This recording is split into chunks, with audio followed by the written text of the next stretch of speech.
सत्तारूढ़ बीजेपी और विपक्षी पार्टी कांग्रेस ने अपने चुनावी अभियान की शुरुआत कर दी है, लेकिन असम के वो कौन से समीकरण हैं जो यहां जीत हार का निर्धारण करेंगे? यह रिपोर्ट देखिए। सियासी समीकरणों को साधने की कवायद। असम करेगा पार्टियों की किस्मत का फैसला। बेहद दिलचस्प होगी असम की सियासी जंग। असम विधानसभा चुनाव 2021। पूरे पूर्वी भारत में बीजेपी को अगर किसी राज्य से सबसे ज्यादा उम्मीदें हैं तो वो असम से ही है। बीजेपी के लिए इस बार राज्य में अपनी स्थिति मजबूत करने के सुनहरे अवसर हैं।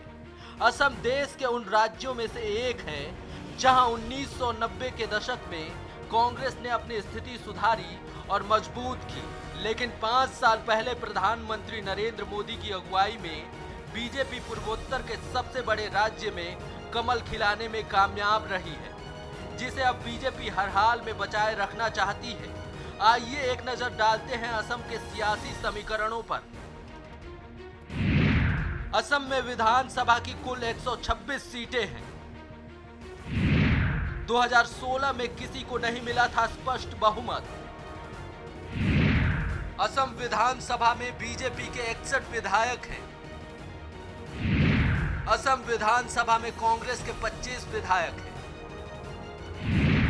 असम गण परिषद के 14 विधायक हैं।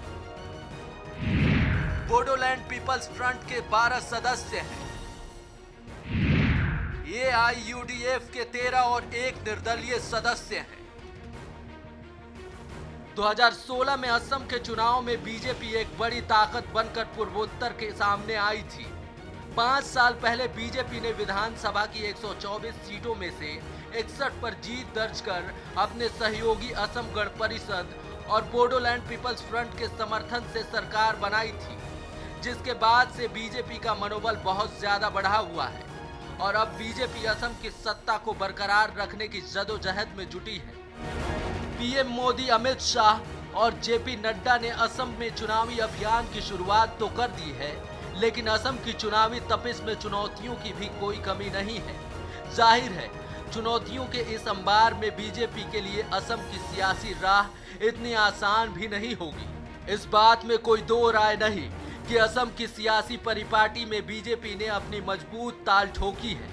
असम के आदिवासी क्षेत्रों में भी बीजेपी ने अपनी जमीनी पकड़ मजबूत की है।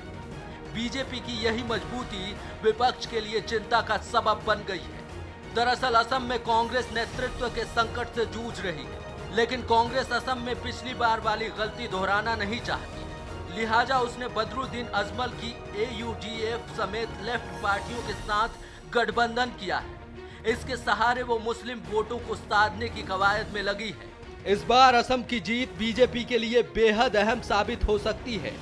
शायद इसीलिए बीजेपी राज्य के समीकरण साधने के लिए हर संभव जदोजहद में जुटी है, क्योंकि इन चुनाव के नतीजों का असर दूर तलक जाएगा। संदेश जाएगा कि बीजेपी इन राज्यों में भी सत्ता काबिज करने में सबल है, जो लंबे समय से दूसरे दलों के गढ़ रहे हैं। असम बीजेपी के लिए क्यों अहम है?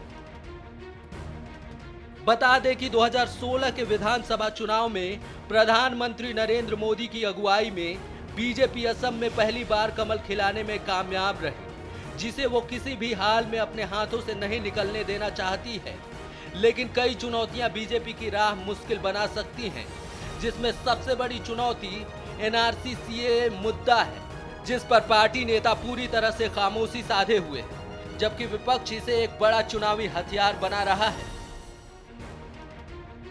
Bureau report, R9 TV, UP, Uttarakhand.